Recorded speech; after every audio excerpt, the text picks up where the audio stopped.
Bollywood legend রাজ কাপুরের শতবর্ষে বাংলার পরিচালক জয়দীপ মুখোপাধ্যায় 50 মিনিটের একটি তথ্যচিত্র তৈরি করছেন। Painted memories Calcutta connects Raj Kapoor.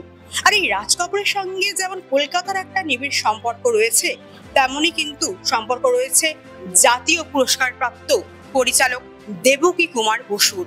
তার নাতি দেবাশিস কুমার বসুর সঙ্গে কথা বলবো। তার এই যে কলকাতার সঙ্গে সম্পর্ক, তার দাদুর ছবিতে তার প্রথম চাইল্ড আর্টিস্ট হিসেবে ডেবিউ, সেই সব অজানা গল্প আজকে আপনাদের সঙ্গে তুলে ধরবো। চলুন যাই। যে দাদা, রাজ কাপুর পরিবারের সঙ্গে আপনাদের একটা পরিবারের ঘনিষ্ঠ সম্পর্ক আছে। তার বাবা পৃথ্বীরাজ কাপুর, রাজ কাপুর এই ঘরেই তারা আসতেন, বিচরণ করতেন। এই ব্যাপারে যদি বলেন যে কেমন ছিল দিনগুলো, মেমোরিজ। প্রথমেই বলি কি, যে ঘরটাতে বসে আপনি আজকে ইন্টারভিউ নিচ্ছেন, সত্যি একটা ঐতিহাসিক ঘর। এই ঘরে প্রচুর সিনেমা জগতে স্রষ্টারা, স্টলওয়ার্ডরা এই ঘরে আসতেন। পৃথ্বীরাজ কাপুর মানে রাজ কাপুরের যিনি বাবা, তিনি ছিলেন আমার দাদু দেবকী কুমার বসুর খুব ভালো বন্ধু। যখন ওনারা ছবিটা করছিলেন, সীতা ছবিটা, যেটা জানেন ভারতবর্ষের প্রথম আন্তর্জাতিক পুরস্কার এনে দিয়েছিল ভারতবর্ষকে, সীতা ছবিটা। এই সীতা ছবিতে অভিনয় করেছিলেন পৃথ্বীরাজ কাপুর আর দুর্গা খোটে, ডিরেক্টেড বাই দেবকী কুমার বোস। ছবিটি ভেনিস ফিল্ম ফেস্টিভ্যালে বেস্ট ইন্টারন্যাশনাল অ্যাওয়ার্ড পেয়েছিল ইন্ডিয়ার তরফ থেকে। তো পৃথ্বীরাজ কাপুর যখন কলকাতায় এসছেন, ছবি করছেন এবং দেবকী বসুর সঙ্গে তার বন্ধুত্ব প্রচুর ভালো জায়গায় রয়েছে, তখন এই বাড়িতে তারা প্রায় এসে থাকতেন। বোম্বে থেকে যখন কলকাতায় আসতেন, তখন রাজ কাপুর, পৃথ্বীরাজ কাপুর এবং পরিবার এই বাড়িতে, এই ঘরে কিন্তু বেশ কিছুটা সময় কাটিয়েছে। এবং আমি বলেছি, আগেও বলেছি, যে যখন খাওয়া দাওয়া হতো আমাদের বাড়িতে ডাইনিং টেবিলটা 6 জনের জন্য ছিল, আর বেশি বসতে পারতো না। তো ওরা যখন আসতেন, কাপুর ফ্যামিলি বিরাট বড় ফ্যামিলি, তখন এই সামনে আপনাকে দেখাবো এখন দালান রয়েছে, শ্বেতপাথরের একটা দালান। সেই করিডোরেতে কিন্তু সবাই একসাথে বসে খেতেন। রাজ কাপুরের প্রথম ছবি, সেও দেবকী বসুর হাত ধরে, ইনকিলাব ছবি, অ্যাজ এ চাইল্ড আর্টিস্ট কিন্তু ইন্ট্রোডিউসড হয় এই বসু পরিবারের বাড়ি থেকে। আপনি দালানের কথা বলেন, আমরা দর্শকদের তো অবশ্যই দেখাবো সেই দালানের ছবি, মানে না দেখালেই নয়। খাওয়া দাওয়ার কেমন হতো, মানে কি কি খেতে ওনারা ভালোবাসতেন? যেমনি আমাদের এই বাড়িতে তখন জানেন হতো চিকেন ঢুকতো না, একটা টাইমে আপনি জানতেন চিকেন ঢুকতো না বা ডিম ঢুকতো না। তো বেশিরভাগ সময় হতো ভেজিটেরিয়ান ফুড হতো, কিংবা মাছ তো হতোই। তখন এই এতজন মিলে একসাথে বসে খাবার ডাইনিং টেবিলে ছিল না, পাত পেড়ে, একদম বাঙালির একদম পাত পেড়ে খাওয়ানো হতো। আমার পিসিরা পরিবেশন করতো, বাড়ির মেয়েরা করতো, আড্ডা গল্প। তখন কিছু ছিল না, সিনেমা বাড়ি যদিও, কিন্তু যে খুব সিনেমা হলে গিয়ে সিনেমা দেখা হতো সেবার না। সিনেমাটা ছিল কাজ, সেই কাজটাকে আমার দাদু কখনো বাড়ির মধ্যে আনতেন না। মানে বলতেন, ওটা আমার কাজ, ডাক্তারি করে, সে কি হসপিটালটাকে বাড়িতে নিয়ে আসে, তাহলে আমি সিনেমাটাকে কেন বাড়িতে নিয়ে আসবো? সেই হিসেবে হয়তো খেলাধুলা, ওপরে খাওয়া দাওয়া, গল্প, একটা মধুর সম্পর্ক ছিল, যেটা কিনা অনেকে এখন ভাবতেও পারে না যে কাপুর ফ্যামিলি একটা টাইমে কলকাতাতে কি কানেকশন ছিল। কলকাতায় সিনেমার হাতে খড়ি, ভাবতেও কিরম লাগে না? আজকে কাপুর ফ্যামিলি নিয়ে গিয়ে আপনারা যত কথা বলেন, তাদের রুটসটা কিন্তু কলকাতাতে। অনেকেই কিন্তু জানেন না যে একটা কাপুর পরিবারের সঙ্গে কলকাতাতে একটা নিবিড় সম্পর্ক রয়েছে। তার পড়াশোনা ঢাকা, একটা সময় ভবানীপুরে, মুদিয়ালির বাসভবনেও আপনার দাদুর, সেখানেও কিছু শুটিং হয়েছে। অ্যাকচুয়ালি ওটা মুদিয়ালি না, এই জায়গাটাকে বলে লেকের বাড়ি বলা হতো। লেকের পাশে, রবীন্দ্র সরোবর লেকের পাশে, ম্যানাকা সিনেমা হলের পাশের বাড়িটা এটা। তো এইখানে ওনারা আপনি যেটা বললেন, কারেক্টলি বললেন, মিত্র ইনস্টিটিউশনে পড়াশোনা করেছেন কয়েক বছর, 5-6 বছর রাজ কাপুর এখানে পড়েছেন। এটা পরিষ্কার বাংলা বলতেন, এবং পৃথ্বীরাজ কাপুরের গলাটা জানতেন, খুব ভারী গলা, খুব একটা, বাট মানুষটা ছিলেন খুব সরল।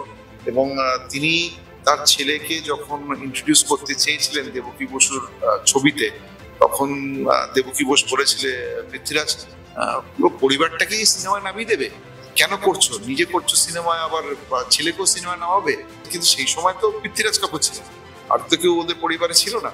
তো দেবকী বসু কখনোই চাইনি তার পরিবারে কেউ সিনেমাতে আসুন, কিন্তু ভাগ্যের এরকম পরিহাস, তার ছোট ছেলে দেবকুমার বসু, মানে আমার বাবা, তিনিও সিনেমা লাইনে ঢুকে গেলেন। এবং সবচেয়ে বড় কথা আপনি এখানে বলে রাখি, বাবা যখন ছবি করতে চাইছিলেন, কিন্তু নিজের বাবাকে বলতে পারছিলেন না, এত মানে গম্ভীর্য মানুষ দেবকী বসু ছিলেন, সবাই স্যার বলতেন, তো বাবাকে ভয় পেতেন আমার বাবা। পৃথ্বীরাজ কাপুরকেই বাবা বলেছিল যে আপনি একটু বাবাকে বোঝান যে আমি সিনেমা করতে চাই, আমি স্ক্রিপ্টটা পৃথ্বীরাজ কাপুরকে বাবা আগে পড়ে শুনিয়েছিল, তারপরে কিন্তু দেবকী বোসকে পৃথ্বীরাজ কাপুরই বলেছিল, পরবর্তীকালে ভি শান্তারাম বলেছিল যে দেবকুমারকে তোমরা ছবিতে নাও। তো এরকম নানা রকম তো স্মৃতি জড়িয়ে রয়েছে এই বাড়িতে, নানা রকম ছবি রয়েছে। এই ঘরটাতেই ভাবুন তো পৃথ্বীরাজ কাপুর থাকতেন, রাজ কাপুর থাকতেন, দেবকী বসে সে কথা বলতেন ওদের সাথে। পরিবেশটা সত্যি একটা অন্যরকম অনুভূতি। একদম একদম। একটা নাটক হয়েছিল যেটা দেখে রবীন্দ্রনাথও প্রশংসা করেছিলেন, ওই বিষয়ে একটু জানান। সীতা, সীতা বলে নাটকটা দেখে খুব প্রশংসা হওয়ার পর তারপরে সিনেমাটা হওয়ার কথা হয়।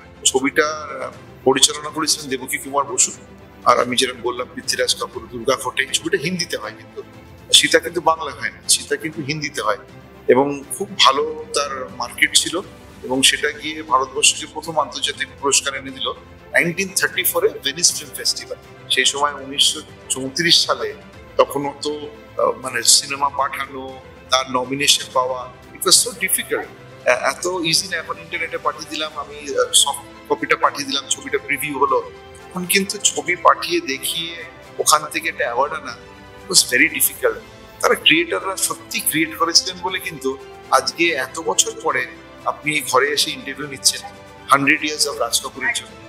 একটা সময় উনি পেশোয়ারে থাকতেন, তারপরে কলকাতায় এলেন। অনেকেই জানেন না এই যে তথ্যচিত্র 50 মিনিটের পরিচালকের সঙ্গে তো আপনার কথা হয়েছে, তো কি কি থাকছে যদি মানে একটু বর্ণনা করেন যে কি কি বিষয় উঠে আসবে? আমিও তথ্যচিত্রটা দেখিনি, আমি দেখবো। এটা শুনেছি নন্দনে এটা প্রিভিউ করা হবে, সেখানে এই বাড়িতেও শুটিং হয়েছে, যেখানে রাজ কাপুরের কানেকশন এই বাড়িতে দেবকী বসু এবং পরিবারের সাথে, এবং যে ঘরটায় থাকতেন, মানে এই ঘরটার ওরা শুটিং করে গেছেন। তারপরে শুনেছি মিত্র ইনস্টিটিউশনের কেউ শুটিং করেছে। তো আমার ছবিটা দেখা হয়নি, ছবিটা দেখার জন্য আমি উদ্গ্রীব হয়ে বসে আছি। আর আই এম ডেফিনেট, ডিরেক্টর সাহেব খুব সুন্দরই এটা তুলে ধরেছেন। সো লুকিং ফরওয়ার্ড, দেখতে চাই ছবিটা। আমরাও দেখতে চাই। আর এই ছবিটা হওয়ার পর মানে কাপুর পরিবার, বসু পরিবার কি আবার সেই একটা এক জায়গায় আসবে, কোনো আদান প্রদান প্রতিক্রিয়া হবে? দেখুন, অনেক দিন হয়ে গেছে, তবে আপনাকে দুটো জিনিস বলে রাখি। ঋষি কাপুর তার লাস্ট যে একটা ছবি আত্মজীবনী লিখে গেছেন, খুল্লাম খুল্লা বলে একটা বুক লিখেছেন, বই লিখেছেন, তাতে কিন্তু উনি পরিষ্কার করে লিখে গেছেন ঋষি কাপুর যে দেবকী বোস ছাড়া কিন্তু কাপুর ফ্যামিলি হতো না। তো এটা পড়ে আমার মনে হয়েছিল I must thank the gentleman, but I could not get the contact details two thank হিম। তারপরে তো উনি চলে গেলেন। আর আরেকটা আমি ইন্টারভিউ কয়েকদিন আগে ইউটিউবে দেখতে পেলাম, সেটা দেখে আমার খুব ভালো লাগলো। তাতে মনে হলো হয়তো কাপুর ফ্যামিলি বলেনি দেবকী বোসকে বা বসু পরিবারকে বা কলকাতাকে। তাতে সিমি গ্রেভাল একটা ইন্টারভিউ নিয়েছিলেন, রন্ধভিউ উইথ সিমি গ্রেভাল, তাতে শশী কাপুরের ইন্টারভিউ নেওয়া হয়েছিল। তো সেখানে নানা রকম কথা বলতে বলতে, as you know, Simi Grewal persist করেন কি এটা বলুন, এটা বলুন, এটা বলতেই হবে। বলেছিলেন আপনার মধ্যে ইন্ডিয়ার বেস্ট ডিরেক্টর কে? তিনি কিছুটা পজ করে বলেছিলেন it's Debaki Bose, and followed by Satyajit Ray, এরা আছেন ডেফিনেটলি। বাট দেবকী বসুর নামটা কিন্তু মনে হয় ভোলেননি বলেই ঋষি কাপুরও বলেছিলেন এবং শশী কাপুরও বলেছেন। তো কিন্তু যোগাযোগ নেই। হয়তো এখন এত বছর পরে গিয়ে এই ছবিটা দেখার পর যদি ওদের মনে হয় যে কলকাতায় তাদের রুটসকে ভুলতে নেই, তো সেটা যদি না ভুলে তারা যদি আসে, we will be welcoming them with open arms. আশা করি যদি কখনো আসেন, বসু পরিবার আবার তাদের যেরকম আগে ছিল রাজ কাপুর, শম্মি কাপুর এবং পৃথ্বীরাজ কাপুরদের যেরকম ওয়েলকাম করেছিল, বসু পরিবার আবার ওয়েলকাম করবে তারা যদি কখনো আসে। বসু পরিবার কিন্তু দরজা একদম খুলেই রেখেছেন যে কাপুর ফ্যামিলির যদি কেউ যোগাযোগ করেন বা আসেন তাদের জন্য একেবারে তাদেরকে স্বাগত জানাচ্ছেন। অনেক অজানা কথা কিন্তু উঠে এলো। একটা কথা কিন্তু বোঝাই যাচ্ছে যে দেবকী কুমার বসু তার সঙ্গে যে কাজ সেটা কিন্তু থেকে গেছে পাতায় পাতায়, এখনো মনে হয় না পুরোপুরি ভুলে গেছে কাপুর পরিবার। তো আগামী দিনে কোন দিকে গড়াচ্ছে সেই সম্পর্ক আমরা তো নজর রাখবোই। আর হ্যাঁ, তথ্যচিত্রটা আমাদেরও নজরে থাকবে, আমরাও দেখবো, আপনারাও দেখুন। অনেক অজানা তথ্য তুলে ধরলেন আজকে দেবাশিস বাবু, অনেক অনেক ধন্যবাদ।